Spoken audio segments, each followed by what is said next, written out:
So a piano or keyboard, obviously. If you have a piano already, it should be playable. If it's 70 years old and nobody remembers the last time it was tuned, it probably sounds awful and you won't get very far on it. If it's in fairly good shape, consider getting it serviced, tuned and cleaned up, and you're good to go.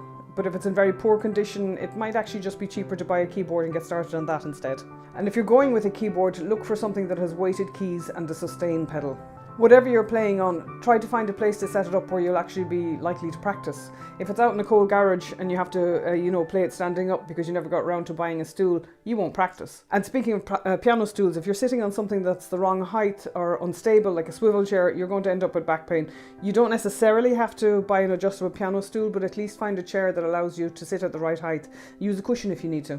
Also, if you set up your keyboard so that it's too high or too low and you're getting a sore back from that, you're not going to practice then either. If it's in a busy room and you have to fit your practice in around other people who are using it, you're not going to practice.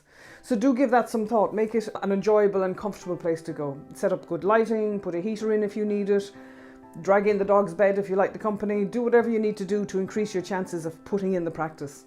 So assuming you have your instrument, you should also invest in 1 or 2 method books aimed at adults. I use Accelerated Piano Adventures from Faber and Faber, but Alfred and Bastian are also good books if you have those. But working your way through a beginner's method book will give you a pretty good foundation and help you to understand basic concepts, and that'll save you a lot of grief down the road if you take the time to read them thoroughly and actually practice the material. Building up a bit of a library of music books is also something to consider. There's loads of lists out there of popular collections for every level, because you want to keep your interest alive when things get tough, and as you progress you'll want to have lots of different things to play at different levels, rather than just 1 or 2 pieces at a time.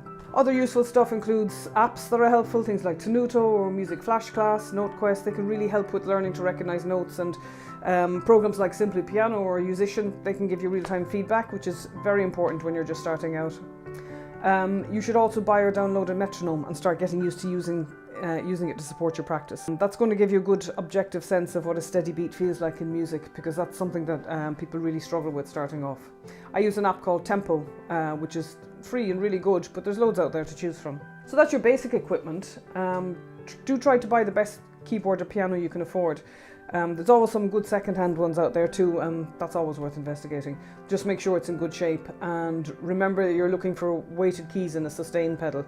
And that just means, by the way, that you can vary the volume of sound just by how light or heavy your touch is, and that the sound dies away naturally rather than continuing for as long as you're depressing the key like on an electronic synth-style keyboard. Synth style.